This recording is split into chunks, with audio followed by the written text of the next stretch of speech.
दोस्तों नमस्कार।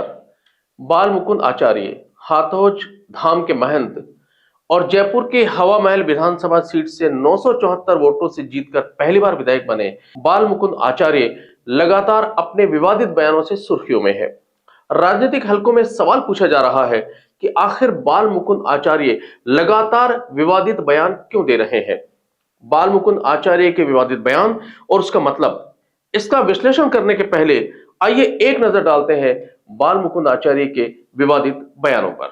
जुलाई 2022 में बाल मुकुंद आचार्य का एक बयान आया, जो हिंदुओं की बात करेगा वही राज करेगा।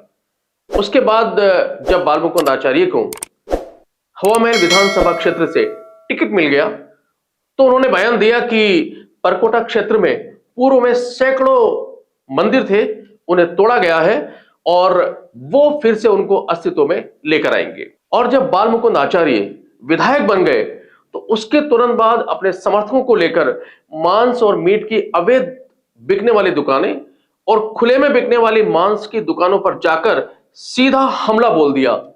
उनका जरा अंदाज देखिए। कमाल करते हो आप। नॉनवेज बनाने की, खुल के बाहर बेचने की कोई छूट नहीं है, नॉनवेज सजाने की कोई छूट नहीं है।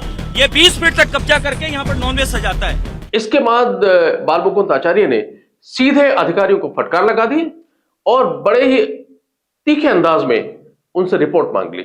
नहीं हूं, मैं आपसे शाम को रिपोर्ट लूंगा, आप मुझे देंगे या मेरे को आना पड़ेगा आपके ऑफिस लेने। लेकिन नॉनवेज रोड पे बेच सकते हैं क्या खुले में? नहीं, रोड पे नॉनवेज बेच सकते हैं क्या खुले में? हाँ या ना बोलो, लाइव हो आप तो आप समर्थन कर रहे हो इनका। तुरंत प्रभाव से नॉनवेज के सारे जितने भी ठेले रोड पे लगे हैं, रोड पे बना रहे हैं, ये नहीं दिखने चाहिए। मैं शाम को रिपोर्ट लूंगा आपसे। एक बार बाल मुकुंद आचार्य अपने समर्थकों के साथ थाने में घुस गए और सीधा जाकर इंचार्ज से भिड़ गए। उनका वो वीडियो भी जबरदस्त तरीके से वायरल हुआ। जरा आप भी देखिए वो वीडियो। आप गर्मी मत हो, आरती गर्मी मत। हाँ, ऐसे आप रामगंज में हो तो इसका आरती ये उंगली किसको दिखा रहे हो आप?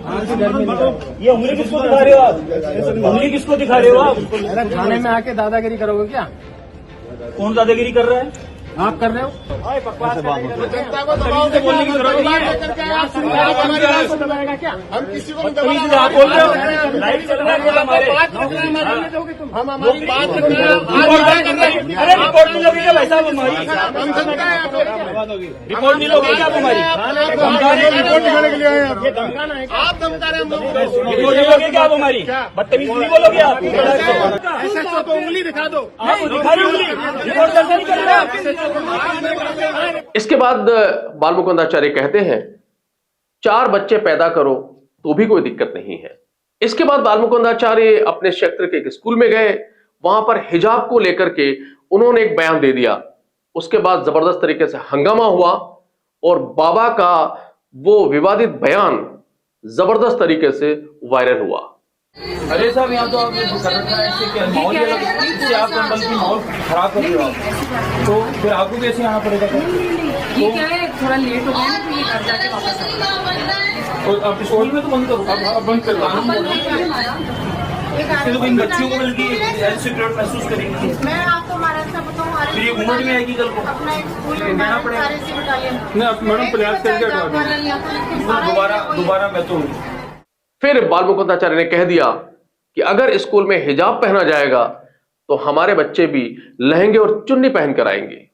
विरोधी नेताओं पर बयान देते हुए बाल मुकुंद आचार्य कहते हैं कि शांति धारीवाल की बुद्धि भ्रष्ट हो गई है, बुढ़ापे में उनकी मति भ्रष्ट हो गई है। उन्होंने धारीवाल से कहा कि बूढ़े आदमी, बुजुर्ग आदमी इस समय ओमकार नाम का जाप करे, राम का नाम जाप करे, भगवान का जाप करे। जब बाल मुकुंद आचार्य ने नामांकन भरा तो बिल्कुल वो हनुमान जी के स्टाइल में बड़ी सी गदा लेकर नामांकन भरने पहुंचे और जब विधायक बन गए और पहली बार विधानसभा में आए तब विधानसभा के दरवाजे तक इसी तरीके से गदा को लेकर और विधानसभा पहुंचे। जननायक बनने की दिशा में भी उन्होंने एक कदम उठाया और उन्होंने मेट्रो में सफर किया। मेट्रो में गंदगी को देखकर काफी नाराज हुए। फिर उन्होंने लो फ्लोर बस में सफर किया और वहां पर बुजुर्गों की सीट पर अन्य व्यक्ति को बैठा देखकर काफी नाराज हुए। बड़ी चौपड़ पर मेट्रो स्टेशन का दौरा किया और जब उन्हें पता लगा कि यहां पर शौचालय की समस्या है तो उन्होंने तुरंत अधिकारियों को बुलाया और उनको आदेश दिया कि यहां पर तुरंत शौचालय बन जाना चाहिए।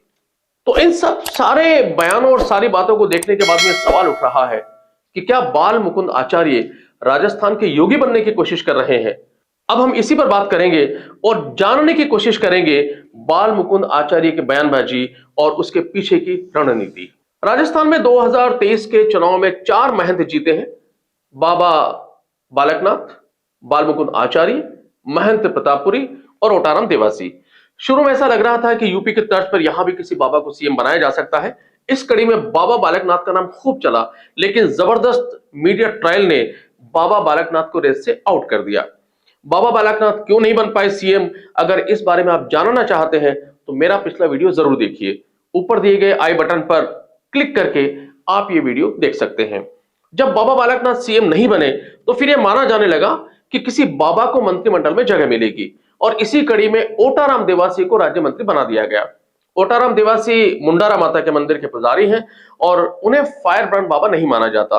फायर ब्रांड बाबा में मुख्य जो नाम आता है वो है बाबा बालकनाथ, बाल मुकुंद आचार्य और कुछ महंत प्रतापपुरी, लेकिन इनमें से किसी को भी मंत्रिमंडल में जगह नहीं मिली।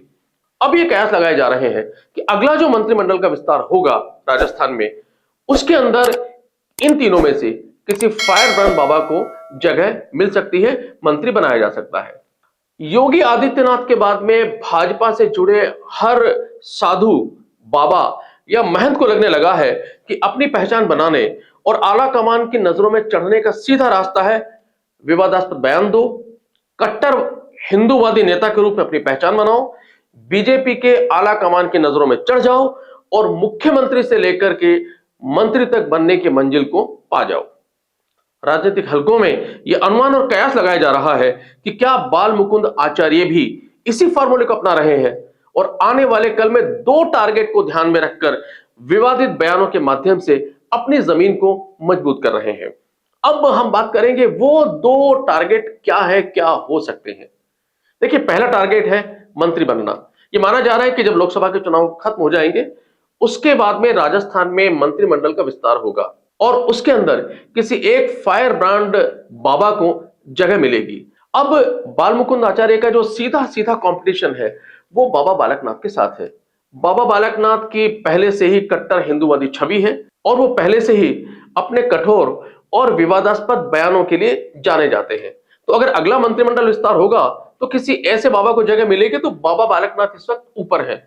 और यह कयास लगाया जा रहा है राजनीतिक हलकों में कि बाल मुकुंद आचार्य इसी बात को ध्यान रखते हुए लगातार कठोर और विवादास्पद बयान दे रहे हैं, लगातार सुर्खियों में है, ताकि जब अगली बार मंत्रिमंडल का विस्तार हो बाल मुकुंद आचार्य का चयन करे मंत्री बनाने के लिए।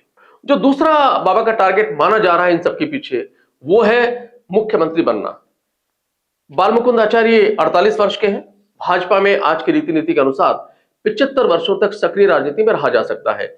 इसका मतलब हुआ कि बाल मुकुंद आचार्य अभी 27 साल तक सक्रिय राजनीति में रह सकते हैं और इसका मतलब यह हुआ कि आप 4 दफा, अगले जो 4 दफा विधानसभा चुनाव है उस पर चुनाव लड़ सकते हैं। तो ऐसा माना जा रहा है कि इन विवादों के पीछे एक यह भी कारण हो सकता है कि बाबा बालकनाथ अगर इसी तरीके से विवादित बयान देते रहे तो कट्टर हिंदूवादी छवि बनाते हुए बाल मुकुंद आचार्य आने वाले कल में मुख्यमंत्री के लिए अपनी मजबूत दावेदारी पेश कर सकते हैं।